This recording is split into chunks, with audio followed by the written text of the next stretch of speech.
Hi everyone, Tony Carrion here with you. Welcome to another Trader's Classroom.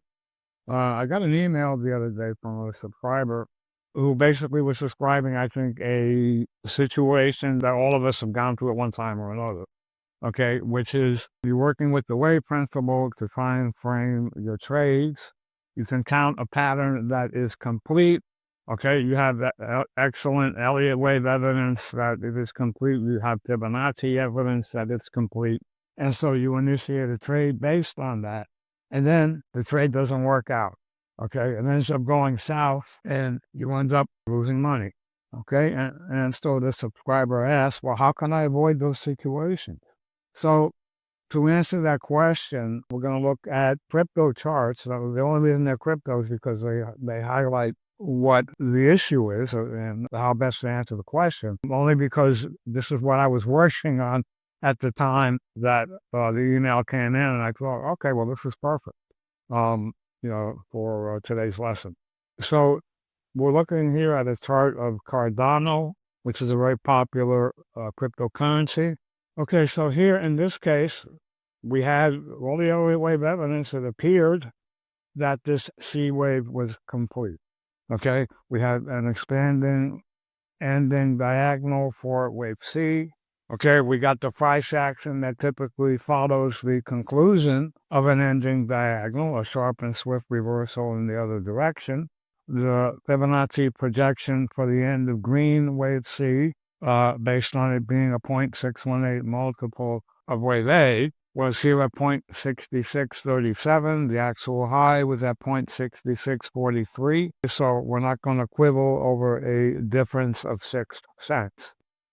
Okay, we even got a break of the lower trend line of the diagonal. So one could have thought, okay, well, let me take a bearish position to trade a zigzag decline within wave B. So you made the decision based on this information, and then what happened?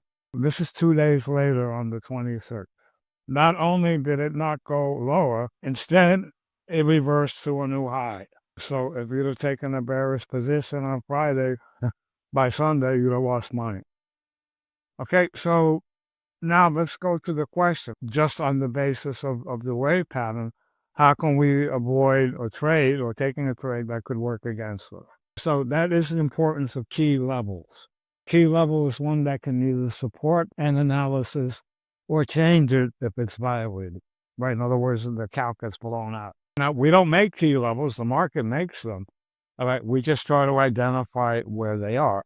And the reason that we want to do that is because we don't want to get into a trade that then ends up working against us because we did not use the key level for confirming price action. So underline that 2 times, confirming price action.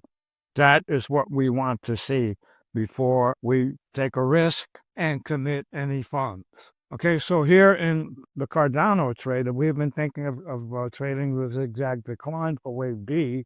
What would have been the key level to guide us? In this case, it would have been the extreme of wave B. Because if the market took out the extreme of wave B, then it wouldn't guarantee 100%, but it would increase the odds that the bearish trade was going to work. So that's what we want to see. That's what I mean by confirming price action. This level gets taken out, it reduces the risk that the market will continue higher. And that's how we could have avoided this.